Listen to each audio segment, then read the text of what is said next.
Inspiration. Sahara TV.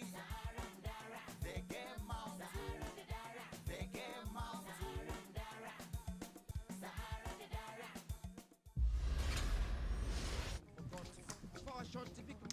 Good afternoon and welcome back to Sahara TV. At this point, we're going to bring to you a Nigerian-born filmmaker. Her name is Branwen Okpako. She's actually responsible for making a film called The Education of Auma Obama, who's actually the older sister, in fact, stepsister of President Barack Obama of the United States. I beg your pardon, Branwen was born in Nigeria to a Nigerian father and a Welsh mother. She was educated in England, where she studied political science before moving to Germany, where she acquired a degree in filmmaking. She's actually been responsible for a lot of short films that include Probe, that was sometime in 1992. She did Frida Film, that was 93, and a few others. She's also done feature documentaries, which includes obviously the education of Auma Obama. And this is a film that actually followed Auma Obama's career and life, and shedding some light into the background, the historical background of the Obamas. This is Barack Obama Hussein Sr., who's late now. Branwen, welcome to Sahara TV. Thank you very much. Okay, so we obviously talked a little bit about yourself. Maybe we can give you this chance to shed a little light on how and when you started to get this interest in filmmaking. Oh, thank you very much for inviting me to do this interview. I'd like to actually start by just saying that Auma is not the stepsister of President Obama. She is his half-sister, or in an African context, she's basically his sister. They have the same father, so just to correct that. Thank you.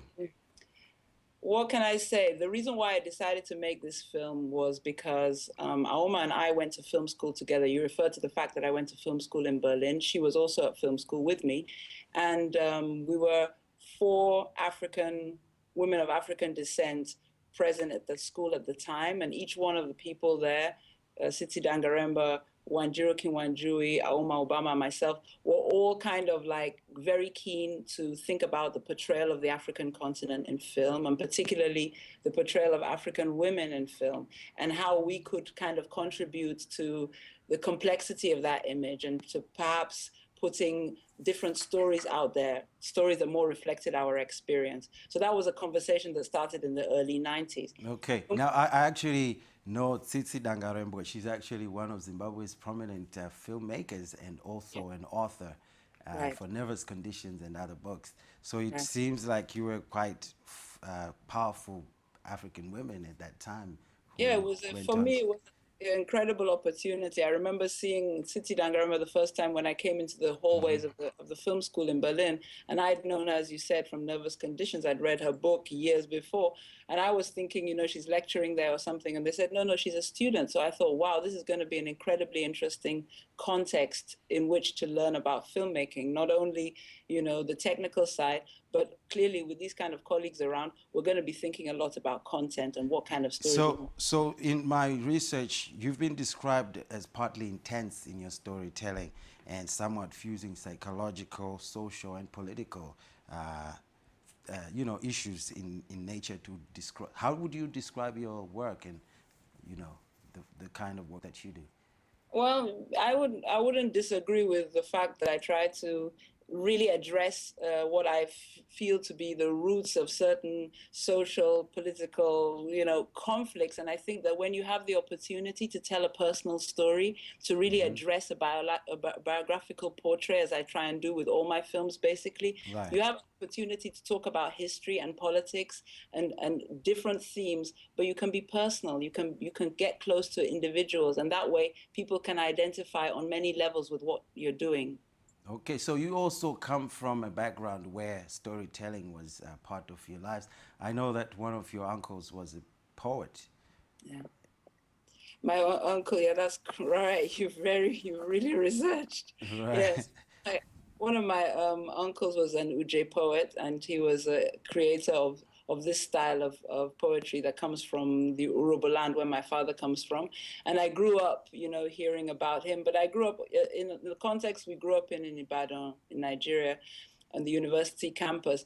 There was so much going on in terms of thinking about our identities as Nigerians, but also just the influx and input from the different cultures that influenced my upbringing. And storytelling was always fundamental. You learned your morals from stories, you learned your history from stories, you learned your about your culture through stories. So for me, telling stories and being part of an artistic environment, a creative environment, was basically, it was my life growing up. You actually, well, when we spoke before this interview, I told you that I saw a statement that said you're Afro-Welsh. That was the first time I've actually seen that. And you said, no, I'm Nigerian. Of course, your father is Nigerian, your mother is Welsh. So can you explain to us exactly, you know, that Well, identity? Yeah. I mean, I'm a Nigerian. I was born in Lagos. I was raised in Ibadan. My dad is Robo from the Delta. Yes, my mother is Welsh, and I'm very proud of the Welsh heritage that I carry within me. But I think identity is something you choose. It's also, it's also dynamic. It's always changing. Obviously, you're always changing who you are. But I think the way I feel right now and the way I, talking to, Sahara reporters and so on, I want to identify myself quite strongly as a Nigerian. It doesn't mean that I'm not proud of my Welsh heritage. I mean, my name is Branwen. I'm sure when you go over and talk to the BBC in England, they'll probably say, "Are you related to the Queen?" Because she's Welsh too, you see. But anyway, on a serious note, we'll go back to the film. You were very present when President Obama got re-elected, and this is last year. And somewhere in the clip of the film, we see that Auma, who you were following with cameras and everything, got the news that he had actually won the elections, and this was in his homestead, in President Obama's homestead in Kogelo, in Kenya. So can you describe to us what that feeling was whilst you were making this film, Yeah, educational film? the election that I followed was not the re-election, it was the original election. The So I original. started making this film in 2008. In March 2008, I started talking to Auma about the possibility of doing it, and how and what she felt about the idea of using this chance to portray our generation, the post, colonial, what people are referring to as the Afropolitan generation or whatever. So should we use this opportunity? Should we talk about ourselves in this context just now when elections are happening and when your brother is coming to this position? You won't get another chance like this, or we won't get another chance like this. So that was what I was trying to say. And so my film covers 2008, and I shot in 2009. So So, after the so this was actually your idea. This was not Ouma's idea to make this no. film. No, no, no. It was not at all her idea. In fact, she was more reticent because at the time, the world press was coming, Very at her strong. very strong, and it was at the beginning of something, and she was not sure as to, how to handle things. She was very, very careful, and she has a lot. That's what I try and portray in my film. I really try and address her story because it's so interesting how she's managed through a lot of different problems and difficulties she's had to deal with. She's really managed to identify herself and to sort of create tools for herself around how to maintain yourself within different contexts and different times. So I thought that was such an important and interesting perspective to tell, that I managed to convince her that it was a worthwhile story. And of course, the whole historical context. I mean, our fathers went abroad to study at the Right. university before independence. They came back, they wanted to build, their countries up. They had so many aspirations and hopes for what independence was going to signify. And so, this year now, the 50th anniversary, of the Organization of African Unity, the African Union, this is a time where we really have to meditate around what is our identity, what have we accomplished, changed. And we've inherited a lot from our parents' generation. And Right. our generation is full grown now, and we're coming into leadership positions. Our almost brother is the head president of America. People are now in situations where they can now, you know, try and almost bring to fruition many of the ideas and hopes that our parents, had. So I just try and talk about these three generations, basically. I start with the grandfather, Mm-hmm.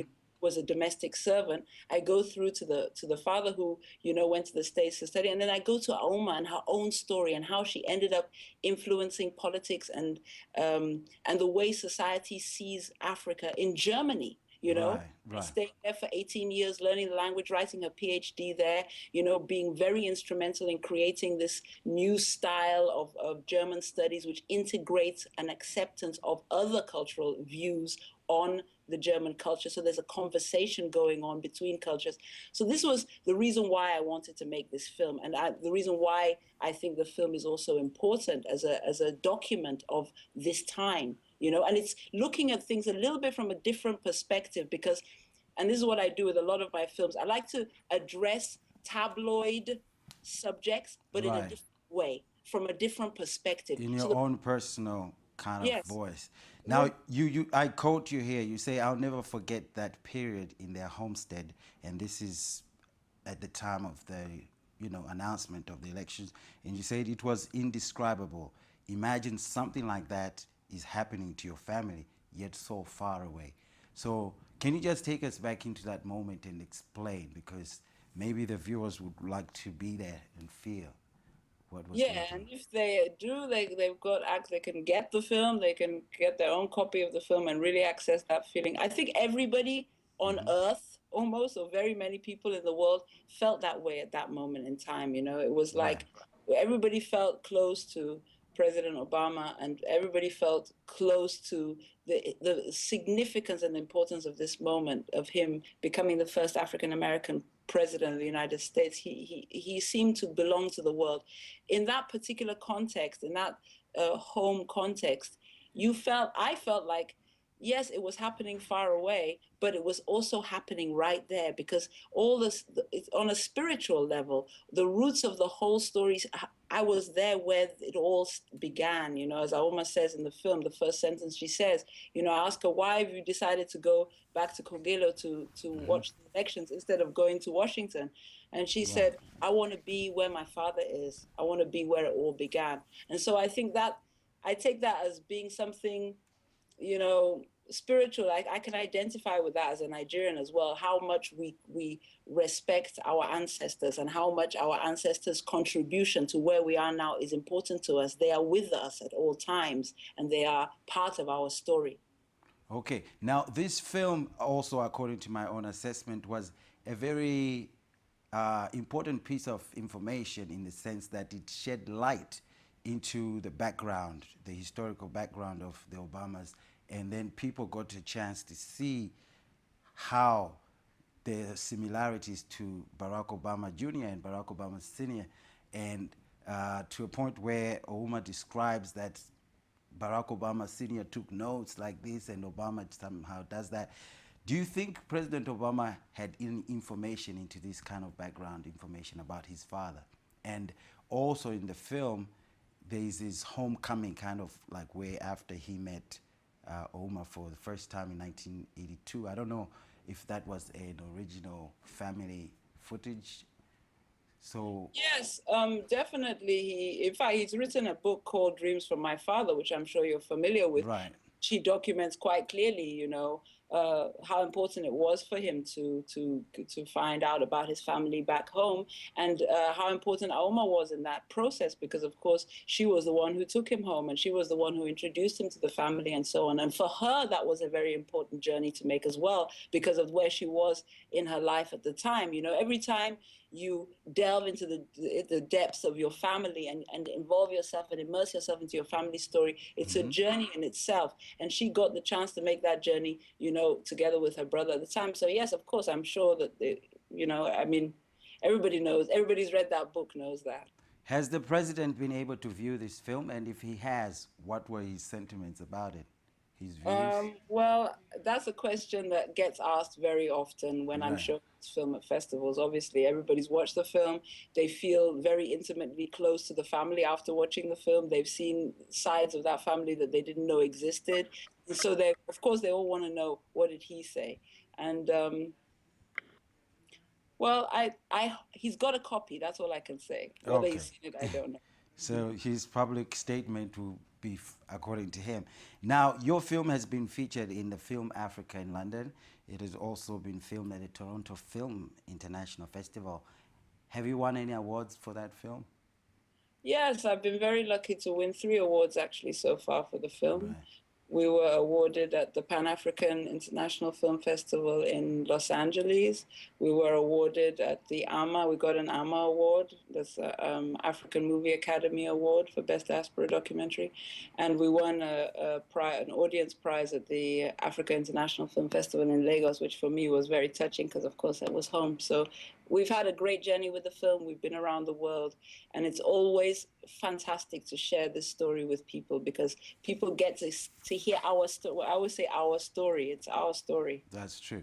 Anyway, Branwan, thank you very much for coming onto our show today. I think that's the end of our interview right now, but we will obviously keep watching. And for those that would like to catch your film, where can they find it? Oh, we've got a website. It's called theeducationofaumaobama.com, and information about the film, about the soundtrack, of course. The music of the film is highly important to the structure of the film, Right. and people will always are very moved by the music. That's also available. Right. So visit the website and see what you can get out of it. And if you want a DVD, you can get it there too. Okay. Thank you very much. Thank you It's for been a having me on pleasure the to show. have. We're going to continue with our programming and stay tuned. We have Keeping It Real. Thank you.